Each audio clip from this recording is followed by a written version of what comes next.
Hello, my name is Russell Myers. Welcome to Issues Unite. So it seems that there is some disruption which is occurring within the BRICS alliance. Um, Brazil and India have voiced objection to accepting new members to the BRICS alliance, although some sources are saying that this information is outdated and they no longer raise objections to this. Um, to a point, I understand this. The Some of this is, first of all, uh, wanting to establish certain standards, criteria for for joining the membership, which any alliances should have certain criteria for membership. Uh, until then, the 41 countries, they're in favor of having these countries in an observer status. Some of this is good. That's great. But, you know, at the to raise the standards, such as trading with one another and currencies other than the dollar out of the SWIFT system, that makes sense. That's pretty much a large part of what the BRICS alliance is all about. Meanwhile, uh, what was the other one? Oh, uh, India is objecting, saying that the way that this has gone is giving China a distinct advantage. So let me get to that. Yes, the way things are going with the BRICS alliance heavily favors China. But China's currency, even though trading low against the dollar, is the most stable currency within the BRICS alliance. Uh, just a few years ago, if you remember, India was closing down their banks, and people couldn't withdraw money because of the destabilization of the rupee. Now, India is calling for what they're stating is that they are non-aligned. No, that doesn't work. If you are in an alliance, that seriously implies that you are aligned with that organization and their goals. So India is acting in their best interest no matter what the uh, benefit or detriment of the organization is. So it is really looking like India wants to be a part of BRICS to gain the benefits of being in BRICS, but they don't want to contribute to the benefit of others, which by growing BRICS, the benefits continue to expand by increasing trade within the currencies. Now, there are a lot of a lot of the members that are not in favor at this time of forming a BRICS currency. I get that. There has been the proposal for a common trade currency, global trade currency, since the 19th century at least.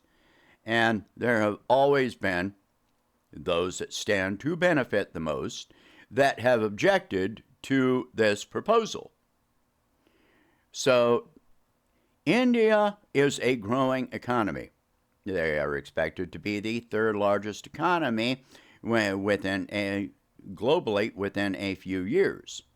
However, India also has a very high level of poverty, which they're inadequately addressing. They have an extreme level of wealth disparity, uh, inequality within India.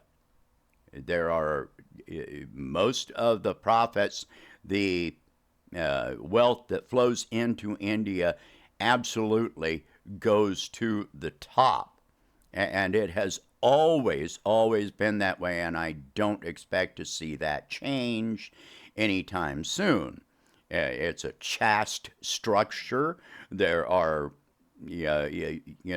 upper class and lower class, and if you are born into the lower class, you will always be in the lower class, the lower caste. You will be looked down upon. You will have fewer rights in all ways. As a human being, you are less than in India. And that's not a part of this, although one of the standards of the BRICS alliance is, respect for sovereignty, internal machinations of member countries. So the BRICS alliance is not going to step in to change that, but they can set certain standards, etc., for wealth distribution. If you're not helping your own people, then that's not exactly what this is about. In addition, Indian President Modi recently met with Joe Biden. During this meeting, he expressed a loyalty to the rules-based order, which is completely anathema to the standards of the BRICS alliance. The rules-based order is something I've addressed before. There is international law, which is set in the UN. The rules-based order is something that just came up within the last few years. What are those rules? Where are they written?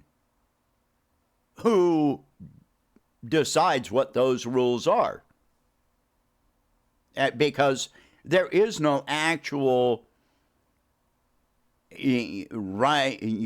written document. There is no international agreement on what these rules are. Those rules are fluid.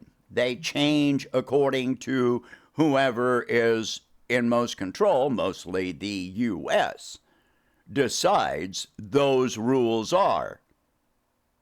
The United States gets to decide if you have broken some rule which has not been stated or defined. So, in addition, India, Micron Semiconductor, a U.S.-based microchip company, wants to build a microchip plant in India. Well, there's a big problem with that, because most of the minerals that are used in microchip, of two minerals that are used in microchip manufacturing, come from China. And China has imposed restrictions on where and how much of those minerals they will export. Well, if India is going to make an agreement with the United States to produce microchips to send to the United States, which are largely used in military equipment, then China's going to say, we just won't send them to you. So even if you say, well, maybe India has resources, maybe they've got places where they can mine this. Okay, even if Micron pays entirely to build the plant, India is going to have to invest in infrastructure for the supply of energy and water. It takes a lot of water to make microchips. Transportation, roads in and out, ports, port facilities, however, depending on where they build this factory. All right, so for the minerals themselves, well, now you're going to have to develop the mining infrastructure and the transportation to and from there. Mining also often takes a lot of water. Then they're going to have to build a processing plant, which is going to take a considerable amount of investment. So you're going to take more money from your people that are living in poverty to build this plant, and who's going to make money off that plant?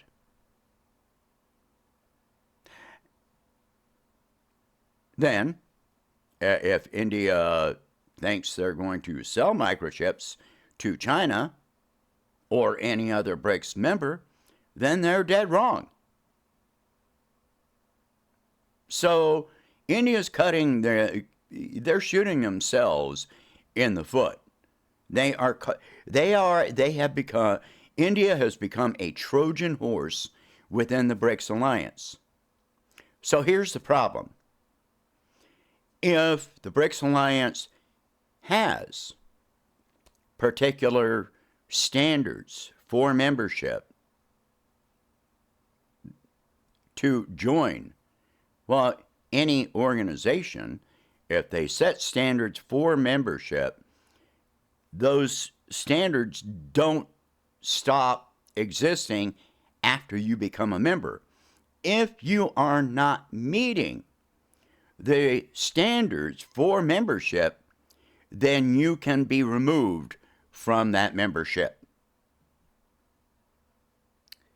In addition, India doesn't have any money to invest into the BRICS Development Bank. Somebody that is being considered for membership is Saudi Arabia, who has already committed to investing in the BRICS Development Bank. But access to the BRICS Development Bank is basically only available. Funds from this bank are mostly going to be available to member states. If you want to block the membership of other countries and leave them only in observer status, then they don't have access to that.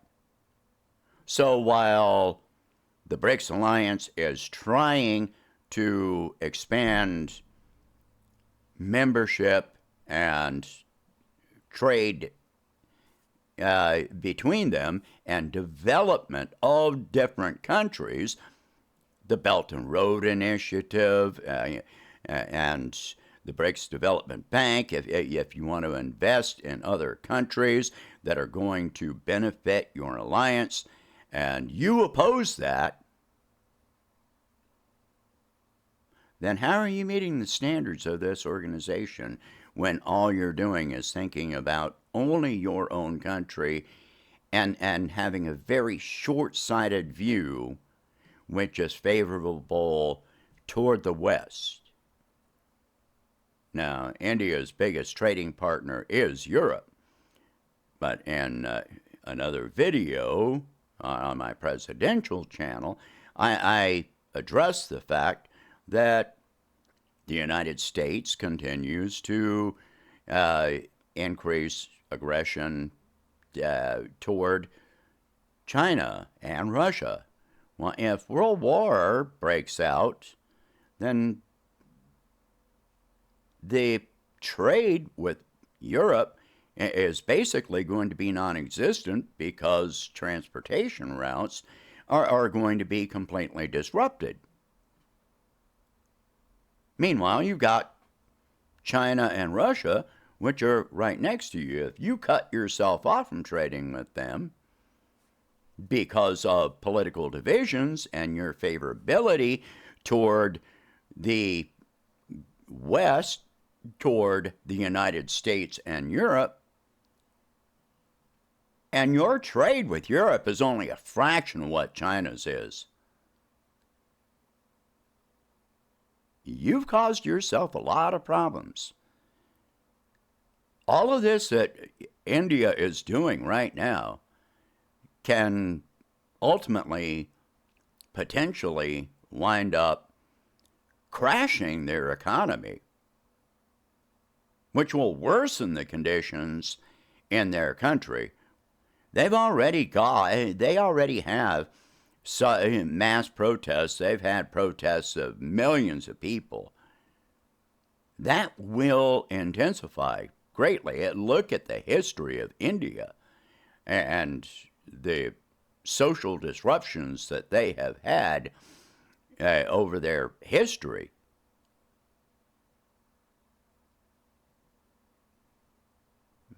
I think India needs to make some changes.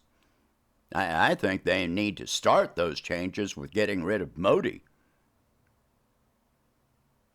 But that's not up to me. I would not in any way try to change,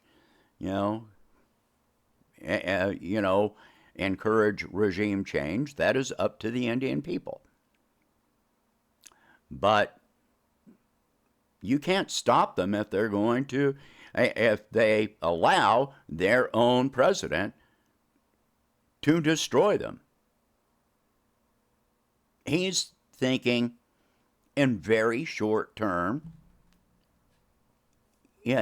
ideas, which he's not looking at the consequences of these ideas. You build a microchip plant and then you don't have the supplies to build the microchips. You've got problems. You cause problems. You've gotten some investment into your country, but it's a useless investment. And your people are disappointed. You have to spend more money on infrastructure for a useless investment. And then what happens to the relations with the United States over the money that they invested? There are all kinds of problems that Modi is not thinking about. I think the Indian people need to be, expressing something about this. Anyway, share this video. Talk about these subjects. If you can afford it, please donate whatever you can to help expand this channel and my presidential campaign. And I will catch you in the next one. Thank you for watching. Have a good day.